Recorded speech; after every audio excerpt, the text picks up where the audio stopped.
Hello friends, कैसे हैं आप सब। हम जानते हैं प्रभु श्री राम की कृपा से सकुशल होंगे।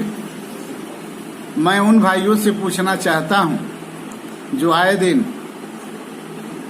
राष्ट्रपिता महात्मा गांधी को गाली दिया करते हैं।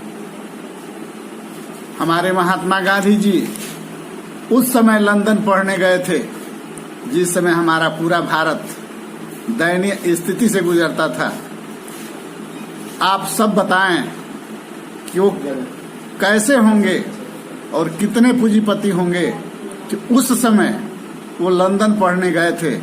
न आज़ादी था, न हमारी सरकार थी, अंग्रेजों की सरकार थी। उसके बावजूद भी जिस समय हम लोग के बाप दादे सोहनी रोपनी किया करते थे, उस समय वो लंदन में पढ़ने गए थे और उस इंसान को गोली मारने वाला जो एक धोती पर पूरा जीवन बिता दिया और उस इंसान को जिसने गोली मारा उसको हम राष्ट्रभक्त कहते हैं, और जो आदमी ने हमारे भारत को बनाया उसे हम देशद्रोही और गद्दार कहते हैं। कितना अफसोस होता है ना ये सुनकर।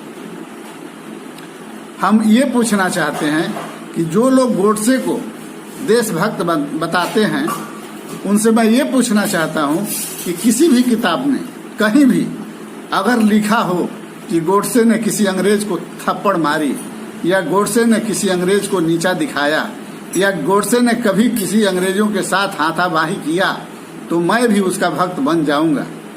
लेकिन ये बहुत ही दर्द भरी घटना है जिसके चलते हमारा देश आज भी हवाई चप्पल पहनकर हवाई जहाज में बैठने वाले लोगों को गाली देते हैं।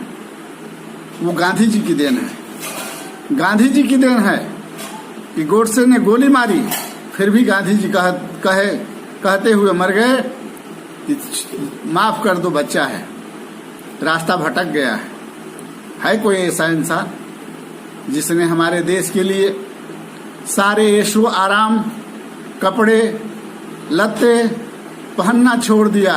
उस आदमी को आज वो आदमी गाली देता है जिसे गांड धोने का ढंग नहीं है, जिसे बात करने का ढंग नहीं है, जिसने स्कूल नहीं देखा, वो आज गाली देता है। अफसोस तो तब होता है कि एक प्रधान बनने के बाद, एक नेता विधायक बनने के बाद फॉर्च्यूनर से इंसान घूमता है, तरह तरह के कपड़े बदलता है, रोज कोट बदलता है, 8.5 हजार करोड़ की एरोप्लेन में चलता है। एक एरोप्लेन से गुजारा नहीं होता है, दूसरा एरोप्लेन ले लेता है। लाशों की बदबू से बचने के लिए इंडिया गेट से राष्ट्रपति भवन तक ऐसा भवन बनाते हैं कि हम इतने सुरक्षित हो जाएं कि लाशों की बदबू हमारे पास तक न पहुंचे। एक जनता को बैठने के लिए थोड़ी सी जमीन क्या खाली छोड़ी थी पिछली सरकारों ने रैलियां देखने के लिए, उसको भी ये स्टार विस्टा के रूप में चेंज कर दिए। ऐसी सरकारें देश के लिए घातक नहीं तो क्या है। जिसके राज्य में जनता सुरक्षित न हो, जिसके राज्य में महिला सुरक्षित न हो, जिसके राज्य में युवा सुरक्षित न हो, जिसके राज्य में सेना सुरक्षित न हो, जिसके राज्य में देश सुरक्षित न हो, जिसके राज्य में संस्थाएं सुरक्षित न हो, जिसके राज्य में विद्या न मिलती हो, जिसके राज्य पर सनातन धर्म का हनन होता हो, जिसके राज्य में सिर्फ श्री राम मंदिर के नाम पर पूरे देश को बेचने और जनता को गुमराह करने का काम किया जाता हो, IT सेल के माध्यम से सारे देश के जमीनों पर कब्जा जमाया जाता है, ये गांधी की देन है। गांधी नहीं होते तो शायद देश नहीं होता, और देश नहीं होता तो उन्हें गाली देने वाले लोग नहीं होते, और गाली देने वाले लोग नहीं होते तो हमारे पुराने पूजनीय लोगों को लोग गाली नहीं देते। बहुत अफसोस होता है कि जो आदमी उस समय लंदन में पढ़ता था वो इंसान एक धोती पर अपना जीवन बिता दिया, और आजकल के वो नेता गाली देते हैं जो आए दिन रोज कपड़ा चेंज करते हैं, और ये कमाई और ये देश और वो पैसा, वो कोट और पैंट इस देश का है और उसी गांधी जी की देन है।